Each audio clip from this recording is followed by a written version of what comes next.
آئے جب تک وہ مولا حسین کے نوری محل کی زیارت نہ کر دے۔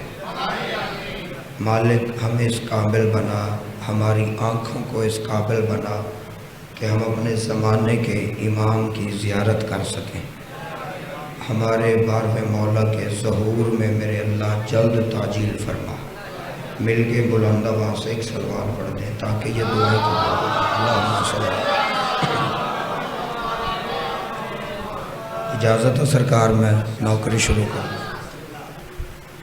عزیزان محترم، نہایت معزز چہرے، پڑھے لکھے چہرے آپ تشریف فرما ہیں۔ یقیناً جو بھائی بلا ناغہ مولا کے ذکر میں تشریف لا رہے ہیں انہیں میری گزشتہ گفتگو یاد ہوگی۔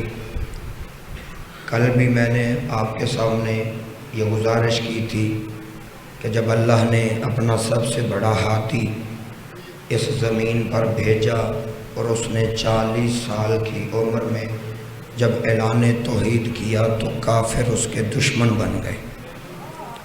یہاں تک کل میں آپ کو لے کے آیا تھا۔ آج یہاں سے تھوڑا آگے آپ کو منزل تک لے کے جانا چاہتا ہوں۔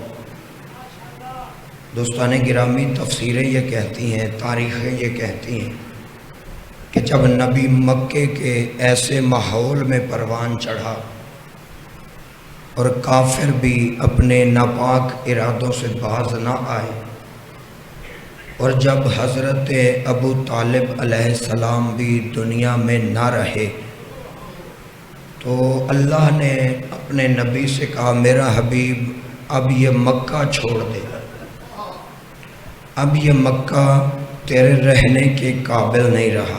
یہ دو چار باتیں ذرا تمہید کی سماعت فرما لیں تو میری منزل آسان ہو جائے گی۔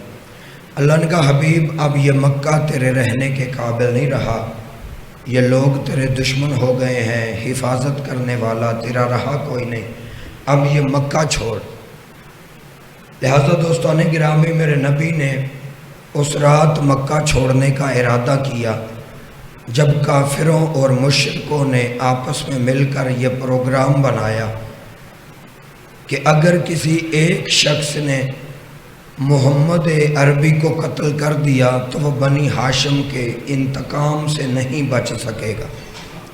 لہٰذا انہوں نے سوچا کہ سارے قبیلے مل کے اکٹھے ہو کے حملہ کرو تاکہ یہ بنی ہاشم والے کسی سے انتقام نہ لے سکیں۔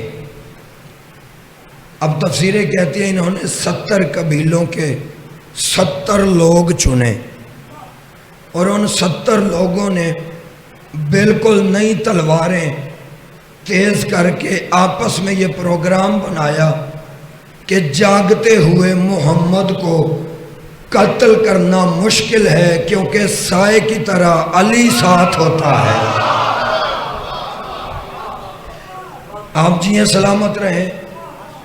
انہوں نے کہا سوئے ہوئے محمد کو قتل کرو، جاگتے ہوئے کہ تو ہم کر نہیں سکتے کیونکہ علی ہر وقت نبی کے ساتھ ہوتا ہے، سوئے ہوئے محمد کو قتل کرو۔ ادھر انہوں نے یہ پروگرام بنایا، ادھر اللہ نے اپنے نبی پہ وحی بھیج دی میرا حبیب مکہ چھوڑ دے اور بستر پہ اسے سلا جو تجھ جیسا ہو۔ اللہ نے کہا حبیب بستر چھوڑ کے جانا۔ پتہ چلا بستر چھوڑ کے جانا رسول کی سنت ہے، ساتھ لے کے جانا سنت نہیں۔ اللہ نے کہا مکہ چھوڑ بستر پہ اسے سلا جو تجھ جیسا۔ اب جتنی کتابیں کم از کم میں نے پڑھی ہیں، میں نے کسی کتاب میں یہ روایت نہیں پڑھی کہ نبیوں کے نبی نے ایک لمحے کے لیے بھی سوچا ہو کہ وہ بھی مجھ جیسا ہے، وہ بھی مجھ جیسا ہے، وہ بھی مجھ جیسا ہے۔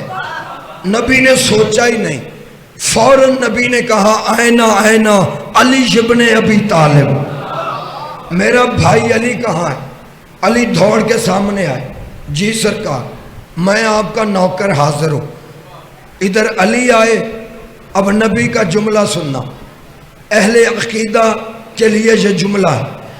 نبی فرماتے ہیں یا علی آج میرے بستر پہ خطرہ ہے تو سو جا، میرے بستر پہ خطرہ ہے تو سو جا۔ میں کہوں گا یا رسول اللہ یا تو یہ نہ کہیں کہ خطرہ ہے یا یہ نہ کہیں سو جا، کیونکہ خطرے میں تو کوئی جاتا ہی نہیں، یہ فطرت ہے، خطرے میں کوئی نہیں جاتا۔ فار ایگزامپل یہاں پہ کوئی بندہ اعلان کرے مجلس میں کہ کل مینار پاکستان کے گراؤنڈ میں ایک جلسہ ہو رہا ہے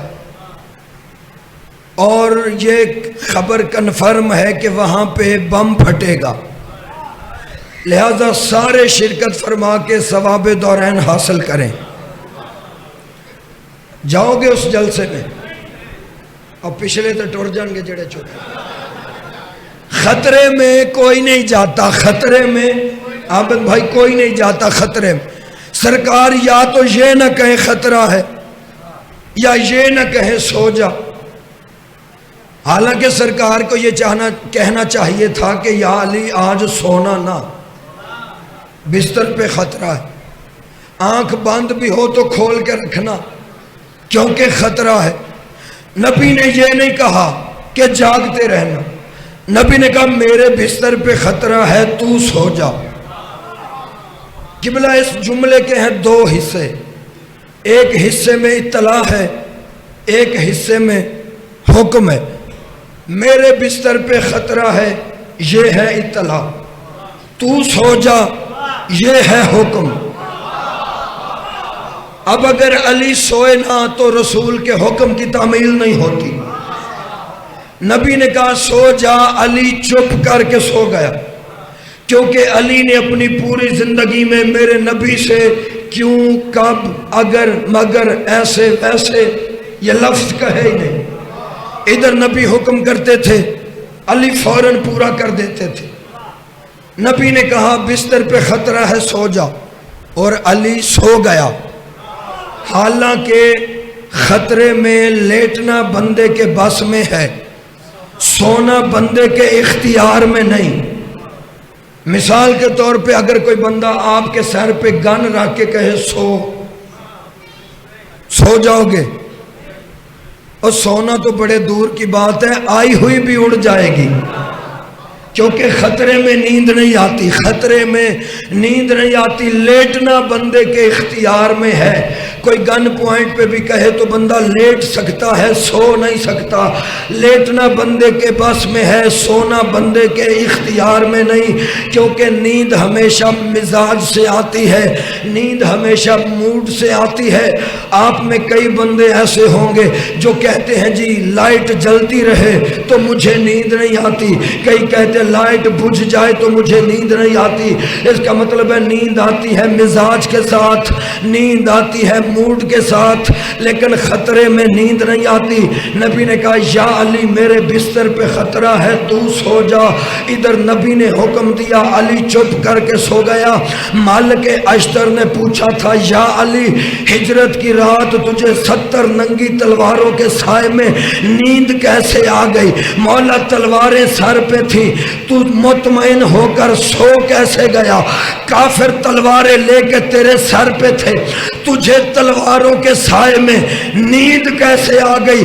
علی نے فرمایا مالک اشتر یاد رکھ، ہجرت کی رات مجھ علی کو اپنی موت سے زیادہ محمد کی زباں پر اعتبار تھا۔ آپ جی سلامت رہیں، آخری آدمی تک بیدار ہو کے میرا اگلا جملہ سننا۔ علی فرماتے ہیں ہجرت کی رات مالک اشتر، ہجرت کی رات مجھے اپنی موت سے زیادہ محمد کی زبان پر یقین تھا۔ نبی کہہ کے گئے تھے یا علی اب سو جا، صبح کافروں کی امانتیں واپس کر کے واپس میرے پاس آ جانا، میرے پاس آ جانا، امانتیں واپس کر کے میرے پاس آ جانا۔ علی فرماتے ہیں مجھے اتنا اعتبار تھا نبی کی زبان پہ، میں چپ کر کے سو گیا، کیونکہ مجھے پتا تھا صبح اٹھوں گا تو امانتیں واپس کروں گا نا۔ صبح اٹھوں گا تو امانتیں واپس کروں گا۔ علی فرماتے ہیں مالک تیسری وجہ یہ ہے میں چپ کر کے سو گیا کیونکہ مجھے نبی کی زبان پر تھا اعتبار، مجھے یقین تھا علی کو کسی بھی رات موت آ سکتی ہے لیکن آج کی رات علی کو موت نہیں آ سکتی۔ آپ جی سلامت رہے، مالک زندگی کرے آپ کو، مل کے بلند آواز سے پوری طاقت سے آج کی رات اللہ اکبر یا رسول اللہ۔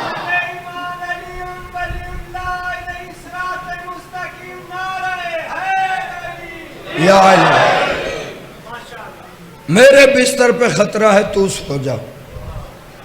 کئی بندے کہتے ہیں شیعہ دیکھو کیسی کہانیاں سناتے،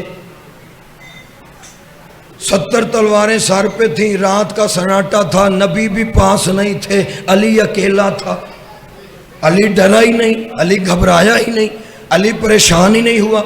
میری طرف دیکھے بندے کہتے ہیں آخر بشری تقاضا ہے،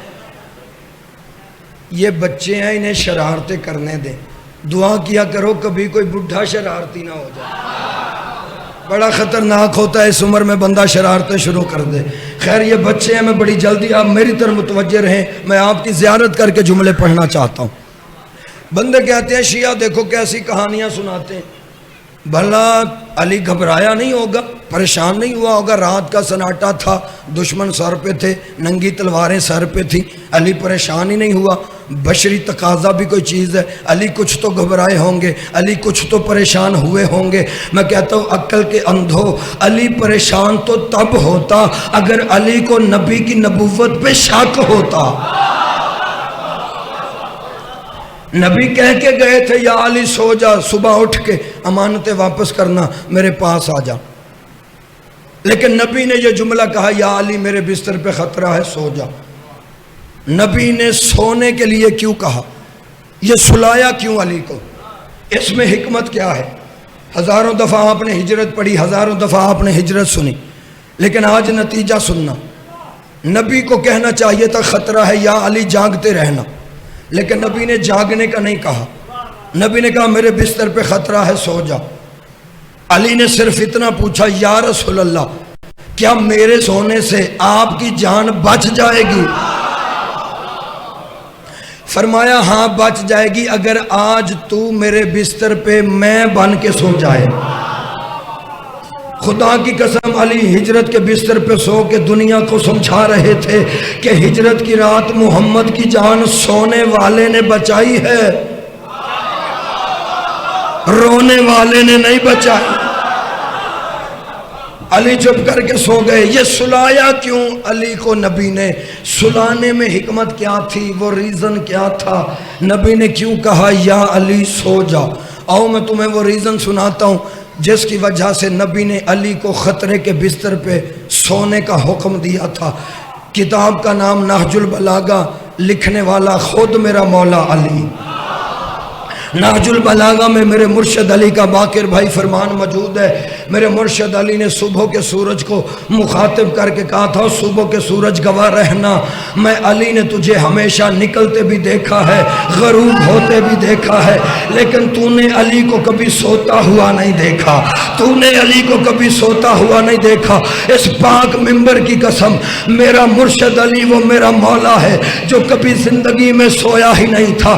رات بھی علی عبادت میں گزار دیتے تھے، رات بھی سجدے، دن بھی سجدے، علی کبھی سوئے ہی نہیں تھے۔ اب اللہ قرآن میں کہتا ہے لا تاخذہ سنۃ ولا نوم، اللہ وہ ہے جسے نیند نہیں آتی، اللہ وہ ہے جسے نیند نہیں آتی۔ علی بھی نہیں سوتے تھے اور قرآن کہتا ہے اللہ وہ ہے جسے نیند نہیں آتی تھی۔ تفسیریں کہتی ہیں عرش پہ وہ علی نہیں سوتا تھا، فرش پہ یہ علی نہیں سوتا تھا۔ ہجرت کی رات اللہ نے کہا محمد ایک رات کے لیے علی کو سلا تاکہ دنیا کو پتہ چلے اللہ اور ہے علی اور۔ آپ جی سلامت رہیں، مالک زندگی دراز فرمایا، بہت شکریہ، مالک زندگی کرے، اولاد کی خوشیاں نصیب ہو آپ کو۔ فدا پر مولا آپ کو اولاد نرینہ سے سرفراز فرما، اور جس مومن کے پاس اولاد نہیں مولا سب کو اولاد جیسی نعمت سے نوازے، پتہ چلے دنیا کو اللہ اور ہے، علی اور ہے۔ ہم علی ولی اللہ کے قائل ہیں، علی اللہ کے قائل ہی نہیں، لیکن کائنات کا وہ واحد ہیرو ہے ابو طالب کا بیٹا علی، جس نے 100 کے بھی اس کی توحید بچا دی۔ اور میرے مولا کا یہ فرمان بھی کتابوں میں موجود ہے، علی مصلی عبادت پہ بیٹھ کے کہہ رہے تھے مالک گواہ رہنا، میں علی نے اپنے آپ کو گھٹا گھٹا کے تجھے بڑھایا ہے، میں نے اپنے آپ کو گھٹا گھٹا کے تجھے بڑھایا ہے۔ اگر زندگی رہی، وقت نے مہلت دی اور یاد رہ گیا تو یہ وجہ پڑھوں گا علی نے توحید منوائی کیسے ہے دنیا کو، اور اپنے آپ کو اس کے مقابلے پہ گھٹایا کیسے ہے۔ انشاءاللہ اگر یاد رہا تو اگلی کسی مجلس میں آپ کے سامنے یہ گزارش کروں گا ضرور۔ یا علی میرے بستر پہ خطرہ ہے سو جا، علی کو سلایا نبی نے۔ اظہر حسن زیدی صاحب سے ایک بندے نے پوچھا شاہ جی نبی نے علی کے علاوہ کسی اور کو کیوں نہیں سلایا؟ زیدی صاحب بڑے کمال کے اور باریک آدمی تھے، ایسی ایسی گفتگو انہوں نے کی ہے آج بھی زمانہ سن کے حیران رہ جاتا ہے۔ کسی بندے نے کہا علی کو سلایا کسی اور کو کیوں نہیں سلایا؟ بڑے دھیرے اور نفیس لہجے میں زیدی صاحب نے کہا نبی کسی اور کو نہیں سلا سکتے تھے کیونکہ کسی اور پہ چادر پوری نہیں آتی تھی۔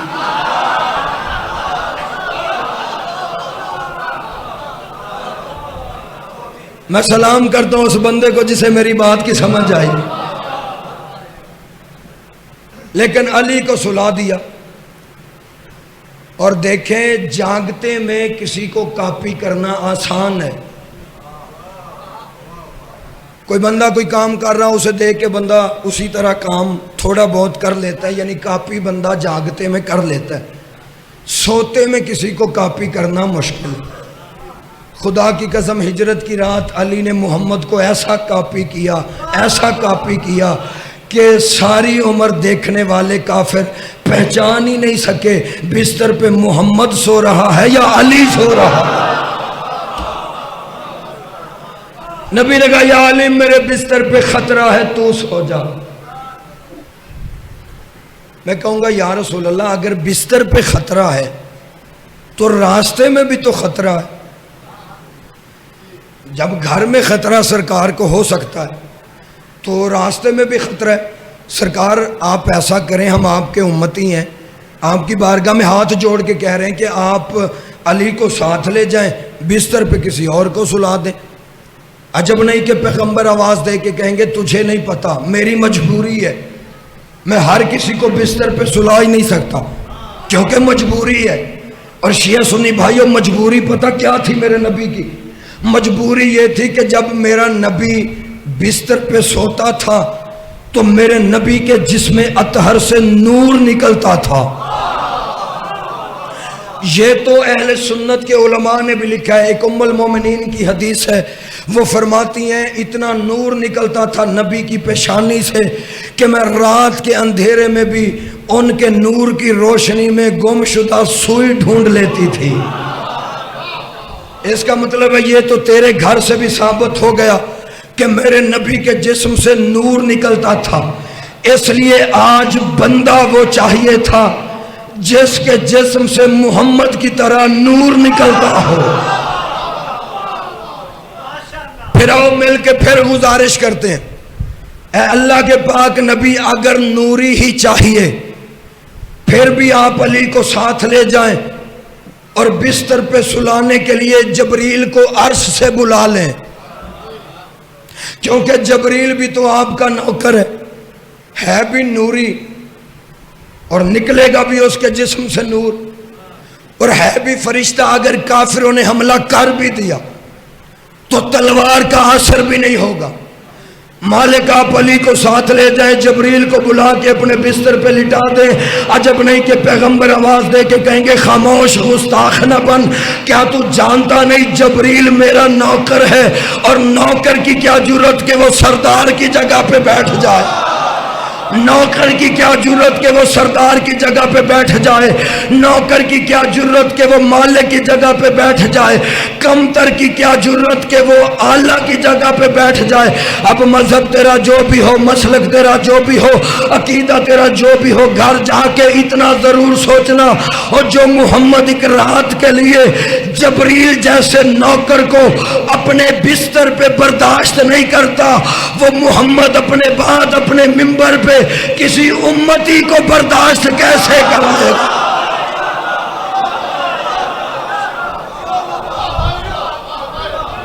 کیسے برداشت کرے گا نبی؟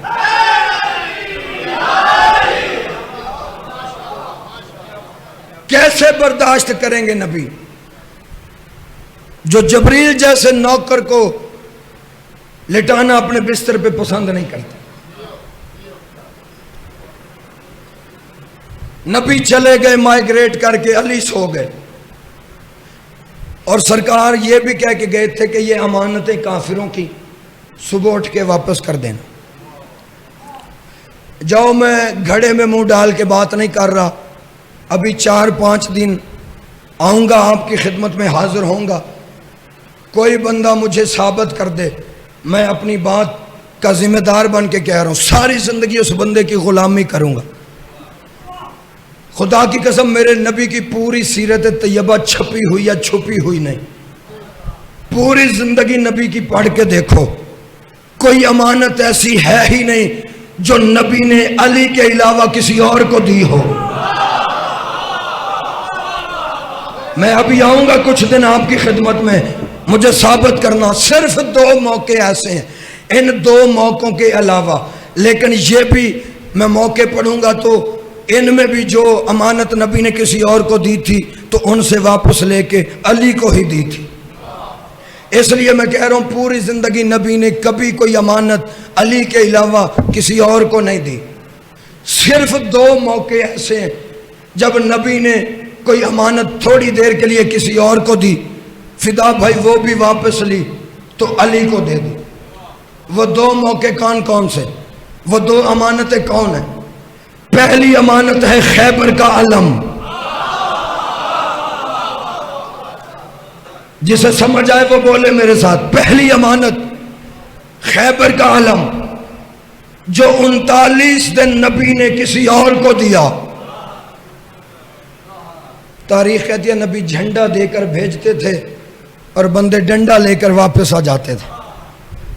39 دن نبی نے علم دیا کسی اور کو، لیکن 40ویں دن نبی نے یہ کہہ کے واپس لے لیا، لا اعطین رایۃ غدا رجلا کرارا وغیر فرار۔ نبی فرماتے کل میں علم اس کو دوں گا جو مرد ہوگا۔ 40ویں دن نبی نے علم واپس لیا تو علی کو دیا۔ دوسری امانت ہے سورہ برات کی تبلیغ۔ کتابیں کہتی ہیں نبی نے ایک بندے کو سورہ برات کی تبلیغ کرنے کے لیے بھیجا، لیکن آدھے رستے سے علی کو بھیج کے اسے واپس بلا لیا۔ جب وہ بندہ واپس آیا تو بارگاہ رسالت میں آ کے کہتا ہے یا رسول اللہ، اگر آپ نے مجھے واپس ہی بلانا تھا تو پھر بھیجتے ہی نہ۔ نبی دیکھ کے فرماتے نہ تجھے اپنی مرضی سے بھیجا تھا، نہ تجھے اپنی مرضی سے بلایا ہے۔ نہیں آپ پریشان ہو رہے ہیں، مجھے بول کے بتائیں، اللہ کا نبی اللہ کی مرضی سے نہیں بولتا، اللہ کا نبی جو بھی کرتا ہے اللہ کی مرضی سے کرتا۔ نبی فرماتے ہیں نہ تجھے اپنی مرضی سے بھیجا ہے، نہ تجھے اپنی مرضی سے بلایا ہے، بلکہ جس کا کلام ہے اسی نے کہا ہے محمد یا خود جا یا اسے بھیج جو تجھ جیسا ہو۔ سورہ برات کی تبلیغ بھی نبی نے واپس لی تو علی کو دی، علم بھی واپس لیا تو علی کو دیا، تبلیغ بھی واپس لی تو علی کو دی، اور آج ہجرت کی رات کافروں کی امانتیں بھی نبی نے علی کو دی. اب مذہب اپنے رکھو، مسلک اپنے رکھو، عقیدے اپنے رکھو، لیکن گھر جا کے ضمیر کی عدالت میں کیس دائر کر کے غیرت کے جج سے فیصلہ لینا. اور جو محمد ایک رات کے لیے مکہ چھوڑتے ہوئے کافروں کی امانتیں علی کے علاوہ کسی اور کو نہیں دیتا، وہ محمد دنیا چھوڑتے ہوئے اللہ کی خلافت جیسی امانت علی کے علاوہ کسی اور کو کیسے دے کے چلا جائے؟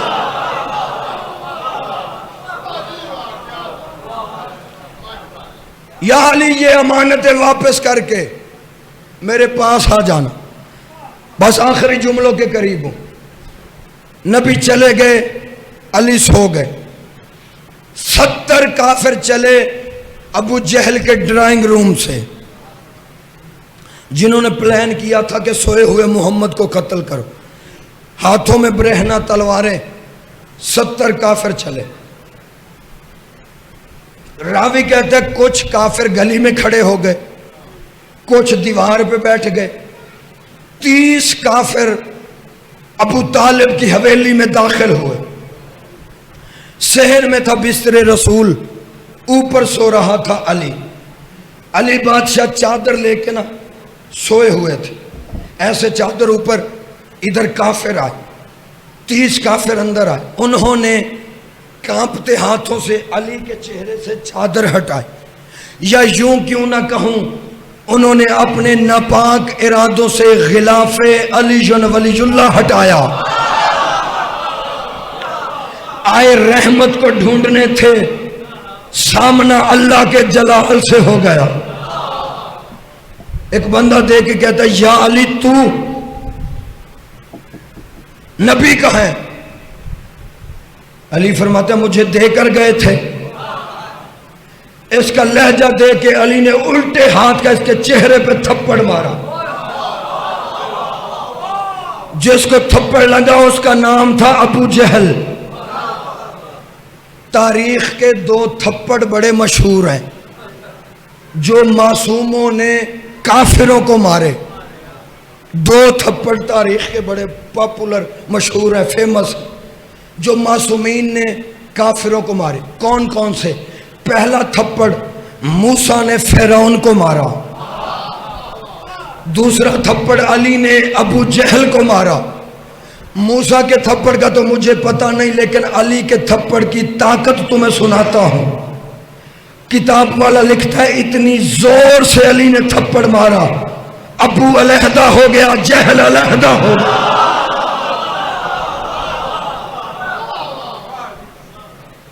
یا علی تو نبی کہاں ہے؟ فرمایا میرے حوالے کر کے گئے تھے. اب آگے اللہ کا جلال تھا. کس کی جرت تھی جو علی سے دوبارہ اونچی آواز میں بات کرتا؟ پریشان ہو کے گھر آئے. چلو اس سے پہلے ایک جملہ اور سنا دیتا ہوں. جب انہوں نے کہا نا یا علی تو، ان کا یا علی کہنا تھا. ساتھ والوں نے سنا علی، انہوں نے دیوار والوں کو بتایا علی، دیوار والوں نے بازار والوں کو بتایا علی، بازار والوں نے پیچھے ڈیرے والوں کو بتایا علی. خدا کی قسم ہجرت کی رات نبی چلے گئے، پیچھے مکے کی گلیوں میں ساری رات علی علی علی علی ہوتا رہا. پریشان ہو کے گھر آئے. ابو جہل نے پوچھا اب کیا کریں؟ ساری رات مشورے کرتے رہے، ساری رات جاگتے رہے کافر، اور مطمئن ہو کے سوتا رہا ابو طالب کا بیٹا علی. بس آخری جملے ہیں میرے، جتنا حکم دیا میں اتنا آپ کے سامنے پڑھ کے ممبر چھوڑ رہا ہوں. آخری جملے. ساری رات کافر جاگتے رہے. صبح ہوئی، علی بادشاہ کی آنکھ کھلی. علی نے آواز بلند کی، یا اہل مکہ سنو، میرا نبی ہجرت کر کے مکے سے مدینے چلا گیا ہے. خبردار میرے نبی کے کردار پہ شک نہ کرنا. جو امانتیں تم نے میرے نبی کو دی تھیں وہ نبی امانتیں مجھے دے گئے ہیں. تھوڑی دیر کے بعد میں بھی اپنے بھائی کے پاس چلا جاؤں گا، لہذا جس کی جو امانت ہے وہ ابو طالب کی حویلی سے آ کر لے جائے۔ اعلان ختم ہوا، وہاں پہ کافروں کے ڈیرے پہ ایک بندہ بیٹھا ہوا تھا، نام کتابوں میں موجود ہے، میں نے ممبر پہ نہیں لینا کیونکہ ممبر پاک ہے، وہ بندہ نہ پاک ہے، اور کافر پاک تو ہوتا نہیں، کوئی بھائی ناراض نہ ہو جائے، کافر پاک نہیں ہوتا، بندہ نہ پاک تھا۔ اس نے کہا یہ اعلان سنیں؟ سب نے کہا ہاں سنیں۔ اس نے کہا تم ساری رات مشورے کرتے رہے، اب میرے تجربے سے فائدہ اٹھاؤ۔ اس نے کہا بتا کیا کہتا ہے تو؟ دوسروں نے کہا، اس نے کہا ہم نے امانتیں کس کو دی تھی؟ نبی کو، واپس کون کر رہا ہے؟ علی۔ اس بابے نے کہا ہمارا کام نہیں بن گیا۔ اس نے کہا جب نبی گئے ہوں گے تو نبی کے پاس اتنا ٹائم ہی نہیں ہوگا کہ وہ علی کو بتا کے جاتے کون کون سی امانت کس کس کی ہے۔ انہوں نے کہا پھر اس نے کہا ایسا کرنا، جس نے ایک امانت رکھی ہے وہ 2 اٹھانا، جس نے 2 رکھی ہیں وہ 4 اٹھانا، جس نے 4 رکھی ہیں وہ 8 اٹھانا۔ انہوں نے کہا اس سے ہوگا کیا؟ اس نے کہا اس سے ہوگا یہ، یا علی ڈبل کرے گا، یا علی ڈبل امانتیں واپس کرے گا، یا اگر علی نے انکار کیا تو ہم بگڑ کے کہیں گے یا علی ہم نے تجھ سے امانتیں لینی نہیں، ہم نے اسی سے لینی ہے جس کو دی تھی۔ یہ کہتا ہے یا علی امانتیں ڈبل واپس کرے گا یا اسے بلائے گا، یا ڈبل دے گا یا اسے بلائے گا۔ دونوں صورتوں میں فائدہ ہمارا ہے۔ جب کہنا دونوں صورتوں میں فائدہ ہمارا ہے، ہر بندے نے اس کی تعریف کرنی شروع کر دی، واہ واہ تیرے کیا کہنے، تو بڑا ماسٹر مائنڈ بندہ ہے، تو رات کا کہاں تھا، پہلے کیوں نہیں بولا؟ کتاب والا لکھتا ہے جب ہر کوئی اس کی تعریف کر رہا تھا، ساتھ ابو جہل کھڑا تھا، اب اس کو حسد ہونے لگ گیا، دیکھ کے کہتا ہو اسے چھوڑو، اس کے سارے مشورے دھرے کے دھرے رہ جائیں گے کیونکہ وہ علی ہے، وہ علی ہے، وہ علی ہے۔ لیکن انہوں نے کہا اور کچھ کر نہیں سکتے تھے، انہوں نے کہا چل ہمیں امانتیں واپس لے کر دے۔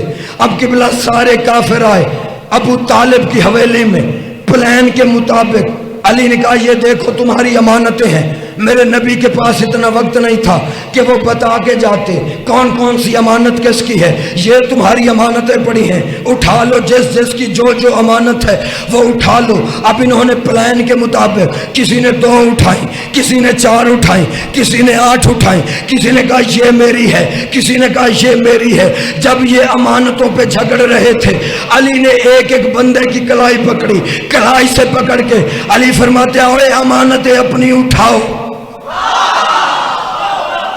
امانتیں اپنی اٹھاؤ۔ بندے بگڑ کے کہتے ہیں یا علی تو ہمارے کردار پہ شک کر رہا ہے، جا ہم نے تجھ سے لینی نہیں، ہم تجھ سے امانتیں واپس نہیں لیں گے، ہم نے جس محمد کو دی تھی ہم اسی سے واپس لیں گے، تو اسے واپس بلا، تو اسے واپس بلا۔ جب کہا نا تو اسے واپس بلا، علی نے اسی بابے کی گردن پہ ہاتھ رکھا، اپنے ہاتھ سے گردن پکڑ کے علی نے جھٹکا دیا۔ جھٹک کے علی فرماتے ہیں اور سن سمجھ اور یاد رکھ، تیری غلط فہمی ہے، نہ میں نے اسے بلانا ہے نہ اس نے آنا ہے، نہ میں نے بلانا ہے نہ اس نے آنا ہے۔ رہ گئی بات امانتوں کی تو امانتیں اپنی اٹھاؤ، وگرنہ یہ امانتیں بول کے بتائیں گی ہم کس کی ہیں۔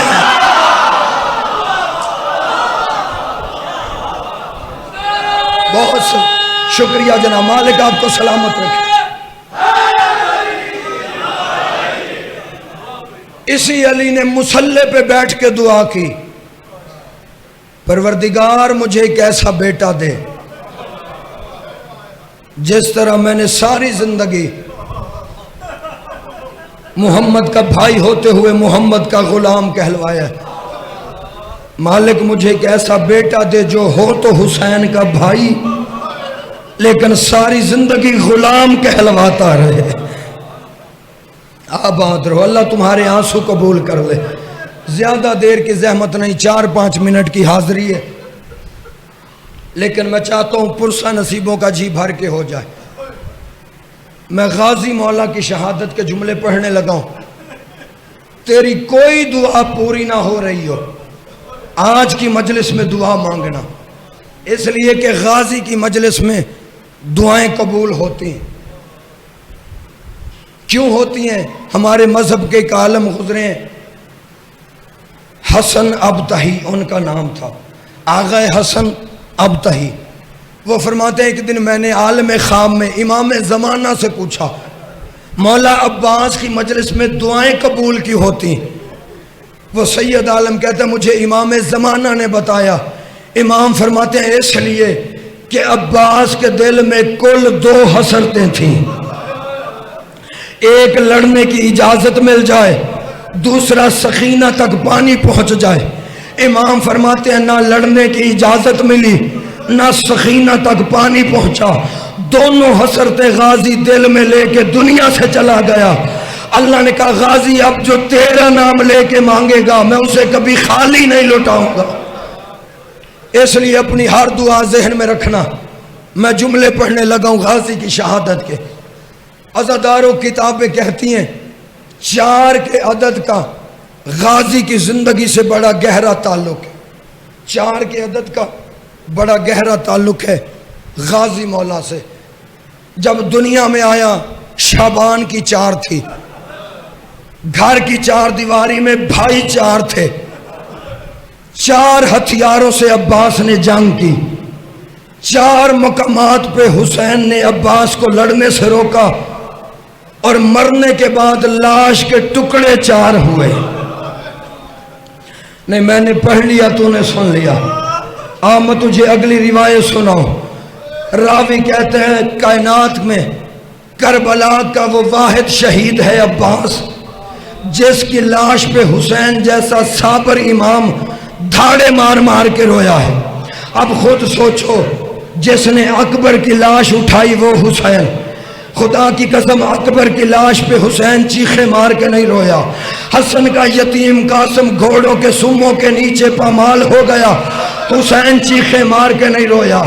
6 مہینے کی گردن پہ 3 پھل کا تیر لگا، حسین چیخے مار کے نہیں رویا۔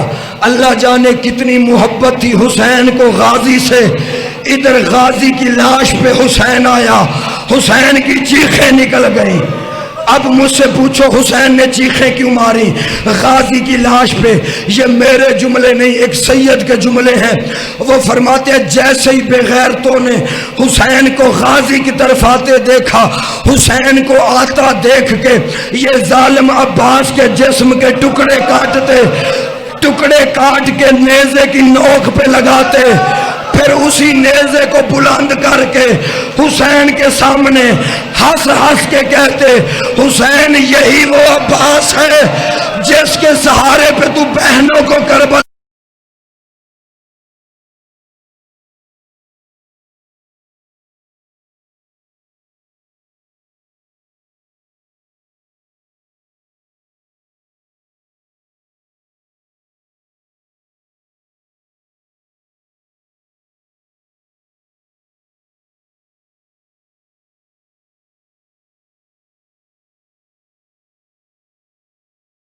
اور حسین بادشاہ نے جھولی میں رکھا، سر پہ شفقت کا ہاتھ پھیر کے حسین فرماتے ہیں غازی ویر کوئی حسرت ہے تو بتا۔ غازی رو کے کہتا ہے مولا میری اتنی حسرت ہے میرے مرنے کے بعد میری لاش خیمے نہ لے جانا، مولا میری لاش سکینہ کو نہ دکھانا۔ آواز آئی غازی پھر کیا کروں؟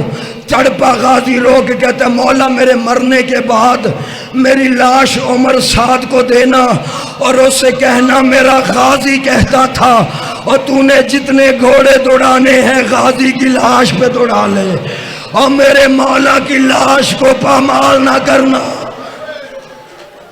ابھی نہیں آئے گا مولا کا علم، میں کہوں گا تو بھائی لے کے آنا۔ آواز آئی عباس کوئی اور وصیت؟ غازی رو کے کہتا ہے مولا میری ایک آنکھ میں تیر لگا ہوا ہے، دوسری آنکھ میں خون جمع ہوا ہے، مولا میرے بازو ہوتے میں تجھے کبھی زحمت نہ دیتا، مولا جب میں دنیا میں آیا تھا میں نے پہلی زیارت تیرے چہرے کی تھی، مولا آج میں دنیا سے جا رہا ہوں، مولا میں دیکھنا چاہتا ہوں غریب کیسے ہوتے ہیں، مولا احسان کر، میرے بازو نہیں رہ گئے، میری آنکھ سے تیر نکال، میں تیری زیارت کروں۔ عزادار و حسین نے تیر آنکھ سے نکالا، غازی کی آنکھ سے خون صاف کیا۔ عباس نے مولا کے چہرے کی زیارت کی۔ زیارت کرنے کے بعد حسین چھپ کر گئے، غازی کی لاش تڑپی۔ آواز آئی غازی کی، مولا میری زندگی میں، نوکر کی زندگی میں پریشان کیوں ہے؟ کوئی حکم ہے تو کر، ابھی غازی زندہ ہے۔ مولا ابھی تیرا نوکر زندہ ہے، کوئی حکم ہے تو کر۔ حسین کی آواز آئی، غازی حکم نہیں، میری 32 سال کی حسرت ہے، میں تجھے بھائی کہتا ہوں، تو مجھے مولا کہتا ہے۔ غازی ایک دفعہ اپنی زبان سے مجھے بھائی کہہ دے۔ غازی کی آواز آئی، مولا کیسے کہوں، میں کوئی بطول کا بیٹا ہوں، مولا میں تو تیری نکرانی کا بیٹا ہوں۔ غازی کا یہ جملہ کہنا تھا، ریت کے ٹیلے سے محمد کی بیٹی کی آواز آئی، دونوں ہاتھ پہلو پہ رکھ کے محمد کی بیٹی کہتی ہے، غازی تو ام البنین کا نہیں، تو مجھ زہرا کا بیٹا ہے، اور تیرے کرتے میں نے سیے تھے، اور میرے غریب کو بھائی کہہ دے۔ غازی کی آواز آئی، اماں معاف کرنا، حکم محمد کی بیٹی کا ہے۔ یا زندگی میں پہلی دفعہ غازی کی زبان سے نکلا، یا اخی الغریب، ہائے میرا غریب بھائی، ہائے میرا کربلا کا مسافر بھائی، لے آؤ علم۔ ادھر حسین کو بھائی کہا، حسین نے کہا زینب دیکھ لے، عباس نے مجھے بھائی کہہ دیا۔ بی بی رو کے کہتی ہے، اماں زہرا عباس سے میری سفارش کر دے، عباس مجھے بھی بہن کہہ دے۔ عزادار و عباس کی آواز آئی، ہائے او میری شام کی مسافرہ بہن، او میری شام کی قیدن بہن، ماتم عباس، ماتم عباس۔